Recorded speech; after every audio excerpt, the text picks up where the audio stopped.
एक आदमी घर पर देर से आया। आधी रात थी और पड़ोसियों के कुत्ते भौंक भौंक कर बिलकान हो रहे थे। इसने हमेशा की तरह बहुत पी रखी थी और इसे अपना कोई होश नहीं था। इसकी बीवी ने रोज की तरह आज भी इसके लिए दरवाज़ा खोला और इसको बेड तक सहारा देकर ले गई। बेड पर लेकर गई तो इसने अपने हाथ में पकड़ी शराब की बोतल जमीन पर दे मारी। बीवी ने देखा कि नीचे सारे कांच ही कांच फैल गए हैं, लेकिन इसने अपने खामद को कुछ ना बोला, बल्कि इसके जूते उतारे, फिर इसके कपड़े उतारे, इसके ऊपर कंबल डाला और इसको सुला दिया। हमेशा की तरह वो बेसुध पड़ा सो रहा था। बीवी ने झाड़ू लाकर नीचे से कांच साफ किए और रास्ते में कमरे तक आते हुए इसके शोहर ने जो कुछ भी तोड़ा था वो हर चीज़ को उठाकर घर से साफ करने लगी।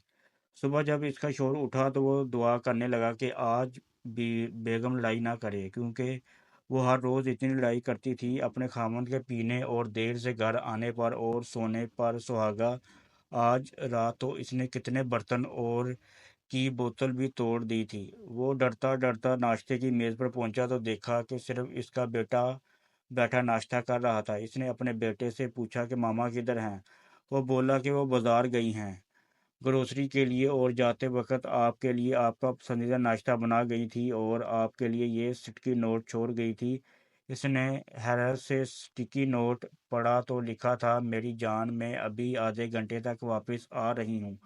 आप नाश्ता करें, आपका पसंदीदा नाश्ता बनाया है आज। I really love U a lot. वो हैरान और परेशान था कि ये क्या माजरा है। बेगम आज लड़ाई क्यों नहीं कर रही और इतना प्यार क्यों जता रही है।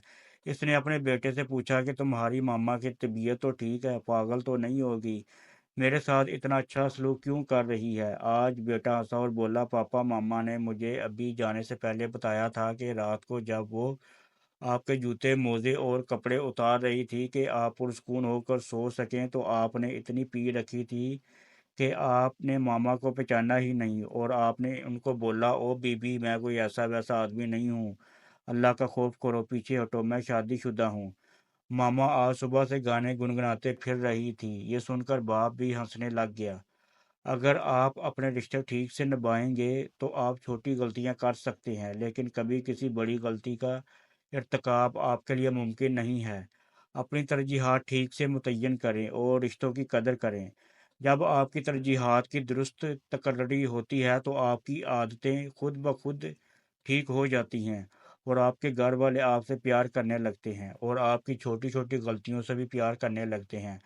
पर याद रहे कि किसी भी रिश्ते में बेवफाई नाकाबिले मुआफ़ी जुर्म है।